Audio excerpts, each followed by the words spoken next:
Hey everyone, welcome to the Teacher's Journey. Today we are going to discuss जुलाई 2019 में जो हमारा exam हुआ था, सेट है हमारा पी एंड क्वेश्चंस हम करने वाले हैं EVS के, यानी कि हमारा पेपर है C-1. So let's start.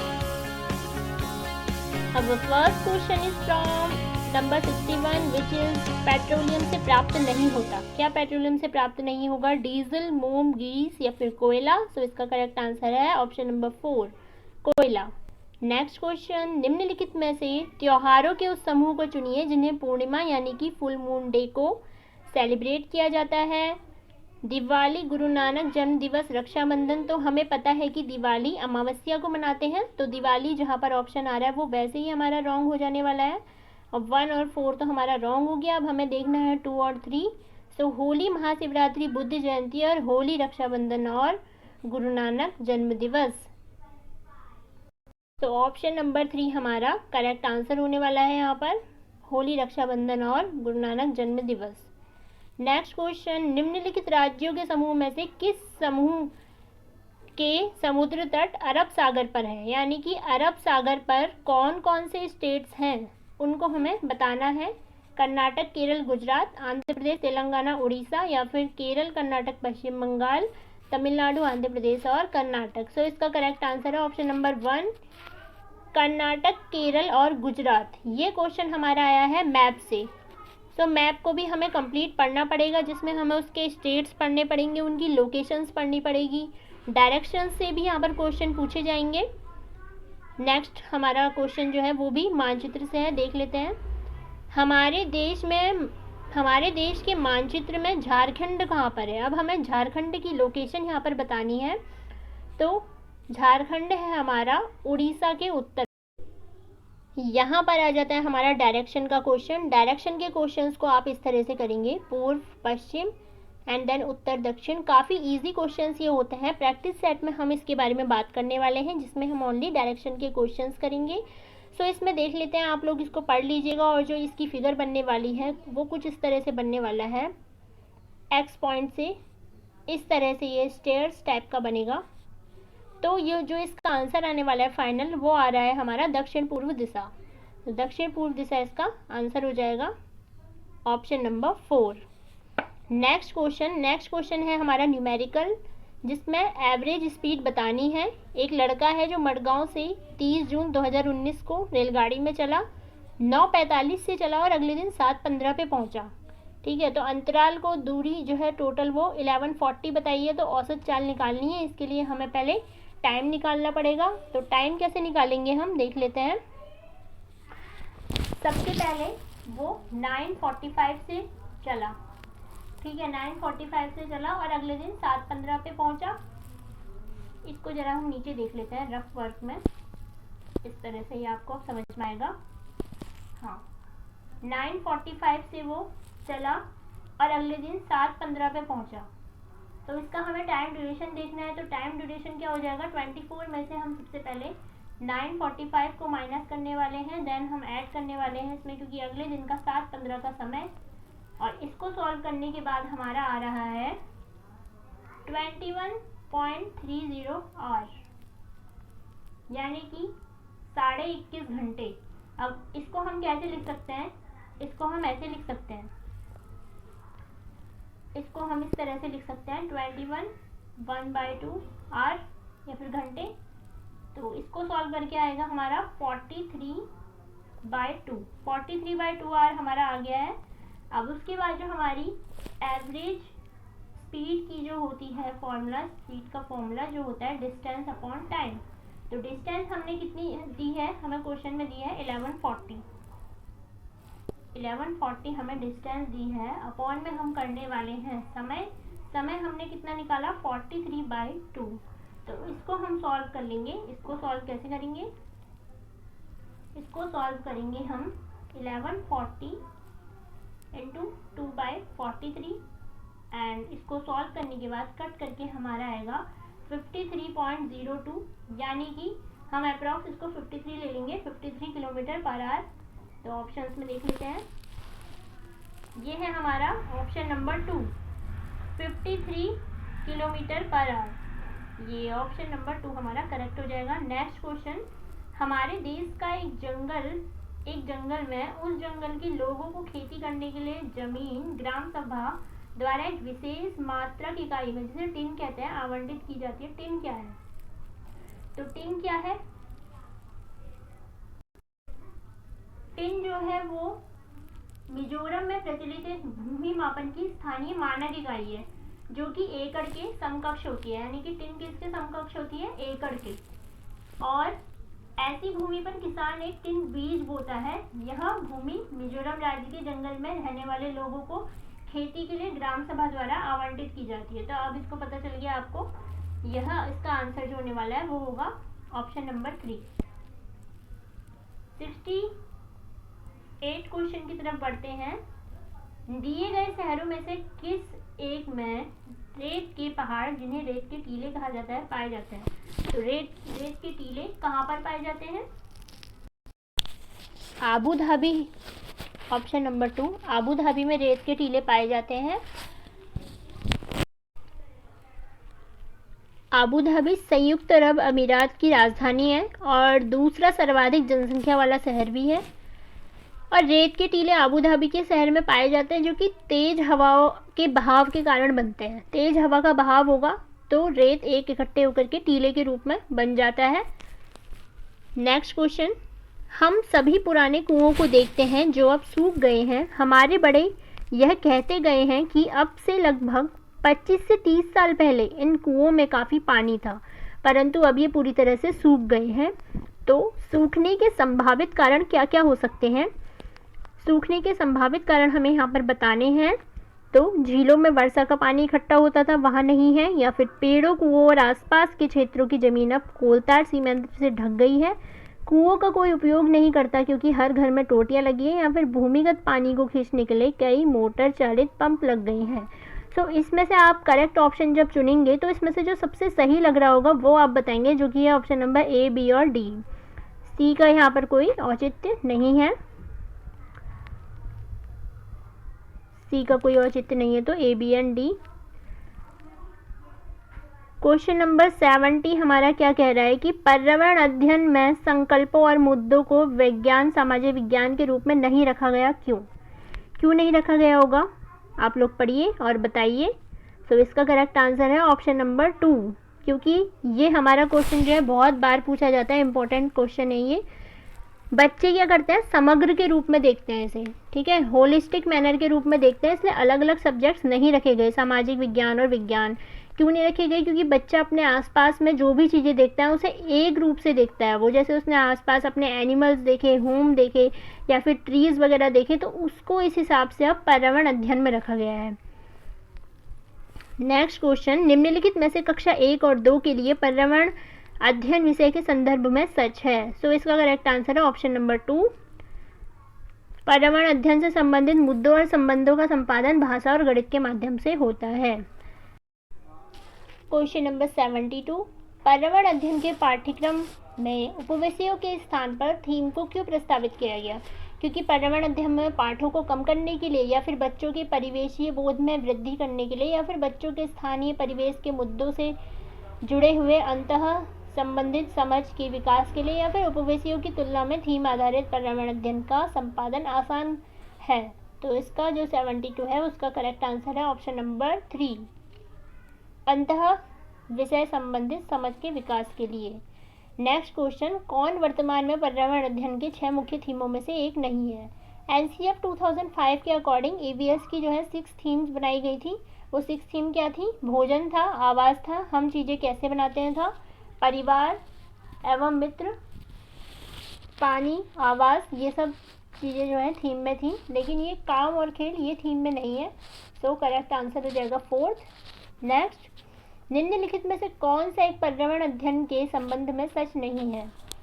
प्रकृति की एकीकृत है, अध्ययन बाल केंद्रित है, आवास और परिवेश को खोजने का अवसर है, या फिर वर्णनों और परिभाषाओं पर बल देता है। तो 74 का करेक्ट आंसर है ऑप्शन नंबर 4, क्योंकि इसमें बात की गई है कि डिपेंड्स अपॉन या फिर एम्फेसाइज अपॉन डेफिनेशंस। तो डेफिनेशंस पर तो ये फोकस बिल्कुल नहीं करेगा, क्योंकि ये सीखने पर फोकस करता है। सीखने पर कहाँ पर? कक्षा से बाहर आकर के, बाहर परिवेश में सीखने पर ये बल देता है।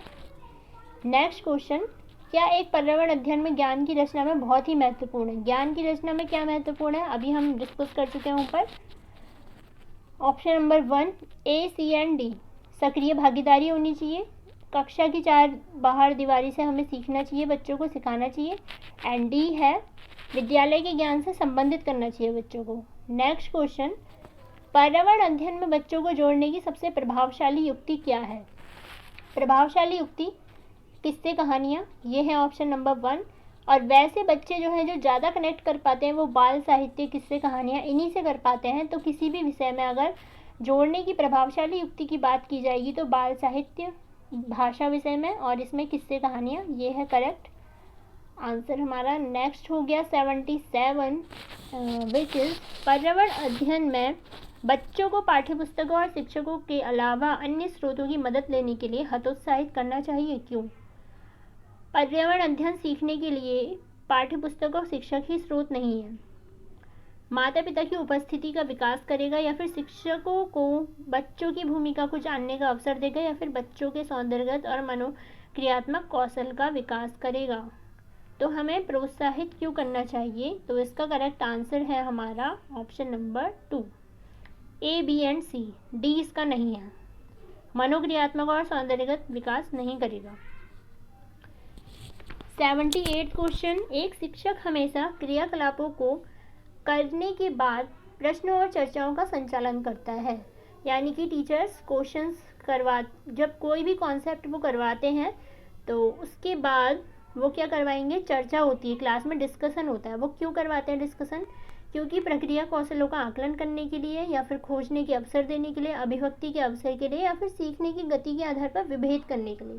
तो जहाँ पर भी ये विभेद शब्द आएगा तो ये नेगेटिव वर्ड है, इसको हमें फोकस नहीं करना है, तो ये हमारा वैसे ही कट जाएगा। तो बचा क्या? A, B एंड C, जो कि है ऑप्शन नंबर 4। नेक्स्ट 79, एक शिक्षक खाना किस प्रकार से खराब होता है पर एक प्रयोग करता है? तो शिक्षक बच्चों के समूह बनाकर उनको प्रयोग से संबंधित सामग्री देता है। शिक्षक बच्चों के समूह क्यों बनाता है? क्योंकि यह सहपाठी अधिगम का समर्थन करता है, बच्चों की सामाजिक अंतःक्रिया में सुधार करता है। समूह अधिगम बिना बोझ के पर्यावरण अध्ययन के अधिगम का प्रभावशाली तरीका है, या फिर अनुशासन बनाने के लिए महत्वपूर्ण युक्ति है।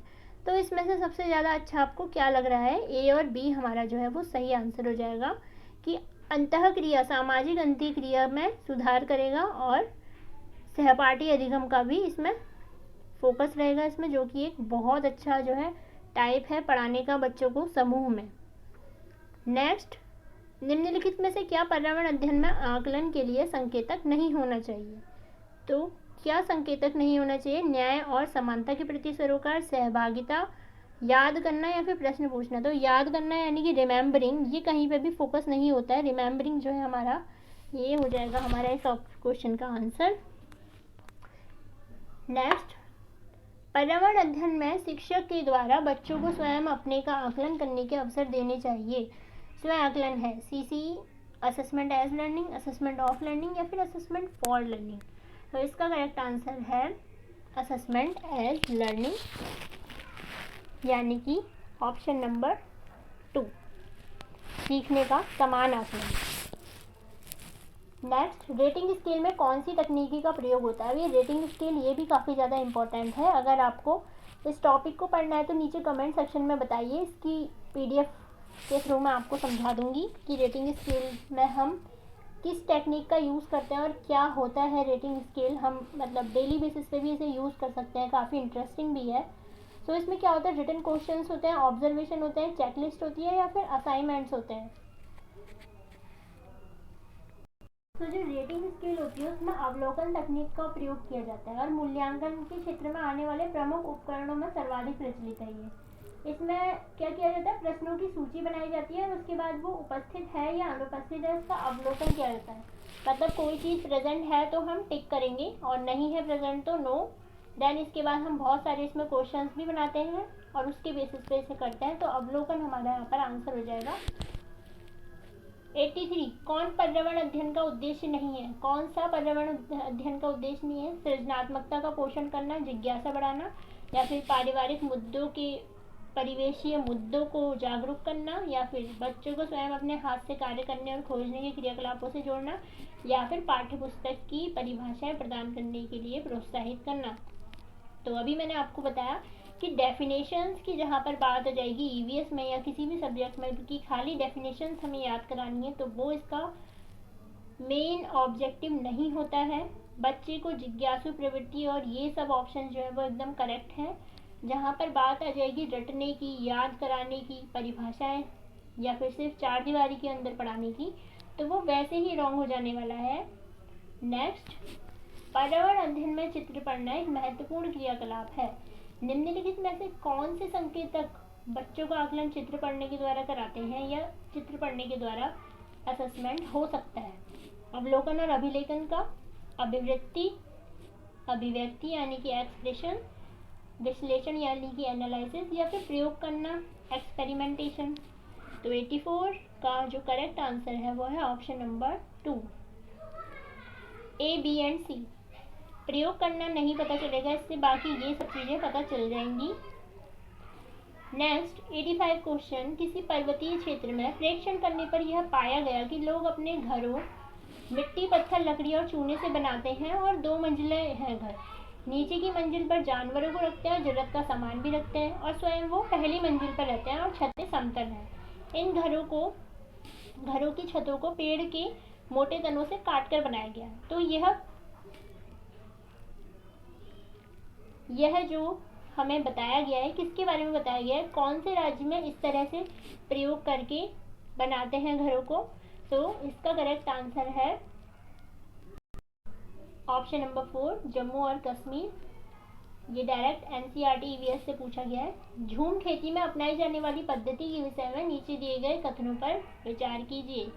एक फसल प्राप्त करने के बाद जमीन को कुछ साल तक ऐसे ही छोड़ देते हैं और इस जगह को बांस या खरपतवार उगाता है उसे उखाड़ कर जला देते हैं। खरपतवार, जंगल आदि को जलाने पर प्राप्त राख को खाद की तरह काम में लाते हैं, या फिर जमीन में खेती की बारी आती है तो बीज छिड़कने से पहले से गहरा खोदा जाता है।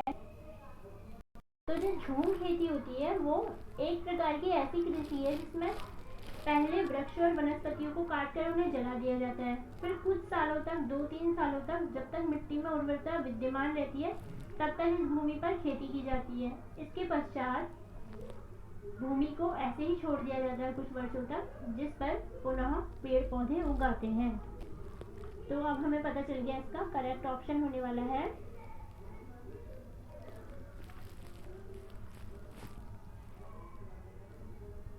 Option number 1। नेक्स्ट, नारियल डली हुई किसी भी करी के साथ उबला हुआ टैपिक ओका निम्नलिखित में से किस क्षेत्र का प्रिय भोजन है? ये भी डायरेक्ट एनसीईआरटी से क्वेश्चन आया है, ईवीएस एनसीईआरटी से। तो ये केरल में, क्योंकि केरल में जो है वो नारियल ज़्यादा होते हैं, तो इसका एक प्रकार का भोजन बनाया जाता है टैपियोका, जो कि नाश्ते में वो लोग खाते हैं केरल में। नेक्स्ट, आमतौर पर ये माना जाता है कि रात में जागने वाले जानवर हर चीज़ को जिस रंग में देखते हैं वे हैं। रात में जागने वाले जो है वो किस रंग में देखेंगे? वो देखेंगे हमारे काले और सफ़ेद रंग में, जबकि जो दिन में जागते हैं वो ऑल कलर्स को देख पाते हैं। नेक्स्ट 89, केंचुओं को किसान का मित्र माना जाता है, इसके लिए निम्नलिखित में से सही कारणों को चुनिए। तो इसका सही ऑप्शन है, ये सभी इसके सही ऑप्शन है। C, D and A, option number 3, C, D and A. Next, our last question 90, आदिवासी हजारों साल पहले से कांसे की चीजें बनाते आए हैं। आज भी हमारे घरों में कांसे का उपयोग होता है। कांसे के विषय में सही कथन चुनिए। यह एल्यूमिनियम और कॉपर की भांति एक तत्व है, यह पीतल और कॉपर का मिश्रण है, या फिर तांबे, जस्ता तथा एल्यूमिनियम का मिश्रण है, जस्ता यानी कि जिंक, और यह तांबे और टीन का मिश्रण है। तो इसका करेक्ट आंसर है ऑप्शन नंबर 4, तांबे और टिन का मिश्रण। तांबा यानी कि कॉपर और टिन का मिश्रण क्या है? कांसा है। इसी के साथ हमारी ईवीएस की 30 क्वेश्चन की सीरीज हो जाती है कंप्लीट। आप लोग कमेंट सेक्शन में बताइए कि नेक्स्ट हम इसमें कौन सा टॉपिक लेकर के आए। तब तक के लिए take care, goodbye and stay connected.